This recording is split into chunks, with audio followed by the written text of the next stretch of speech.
husband said his nephews needed him more than our daughters did, so I stopped arguing and let him prove himself right. My husband told me his nephews needed him more than our daughters ever would. I stopped arguing 3 months ago and finally let him prove himself right. It started when his brother Alan got divorced 2 years ago. Alan has twin boys, Cody and Mason, who were 7 at the time. My husband Will stepped up immediately, saying those boys needed a father figure since Alan was such a mess. I thought it was sweet at first. Will took them to baseball practice on Saturdays, helped with homework when Alan worked late, showed up for their school events. The problem was that our daughters, Audrey and Tessa, were 10 and 8 at the time, and Will started showing up less and less for them. Audrey had soccer games every Saturday. Will missed 6 in a row because the twins had baseball. Tessa started piano lessons and asked her dad to come to her first recital. Will said he would try, but Alan needed help moving into a new apartment that weekend. He never made it. I brought it up gently at first. The girls are starting to notice you're gone a lot. Will got defensive every time. Those boys have nobody. Our girls have both of us. They'll understand. They didn't understand. Audrey stopped asking Will to come to her games. Tessa quit practicing piano because she said there was no point. When I told Will our daughters were pulling away from him, he said I was being dramatic. The breaking point came last October on Audrey's 11th birthday. We planned a small party with her friends. That morning, Alan called panicking. Mason got sick at school, and Alan couldn't leave work. Could Will pick him up? Will looked at me with the expression I'd seen 100 times. It's just for a couple hours. I'll be back before the party starts. He wasn't back before the party. He wasn't back until 9 p.m. because Alan convinced him to stay for dinner as a thank you. Audrey blew out her candles without her father there. When she made her wish, she whispered to me, I wished Daddy would come home. That night, I decided to stop fighting. If Will wanted to be a father to his nephews instead, I would let him see what that actually looked like. I stopped reminding Will about the girls' schedules. I stopped covering for him when he missed events.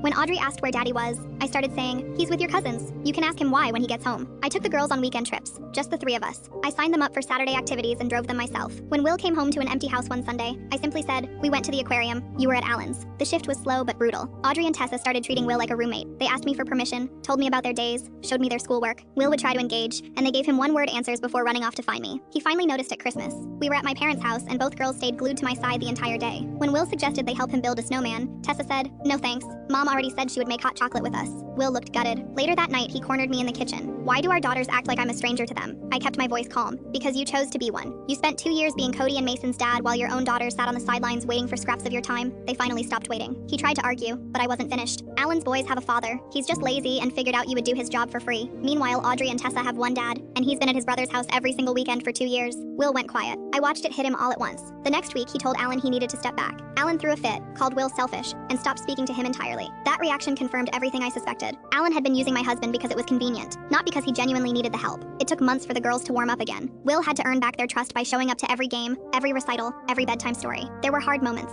Audrey told him once that she used to pray he would pick her over her cousins just once. Will cried in our bedroom that night. Now, 6 months later, things are better. Not perfect, but better. Last Saturday, Will declined Alan's call so he could take Audrey to her soccer game. She scored her first goal and sprinted straight into his arms. On the drive home, she said quietly, Dad, I'm really glad you started picking us. He caught my eyes in the rearview mirror, tears running down his face. Me too, sweetheart. I'm sorry it took me so long to figure it out.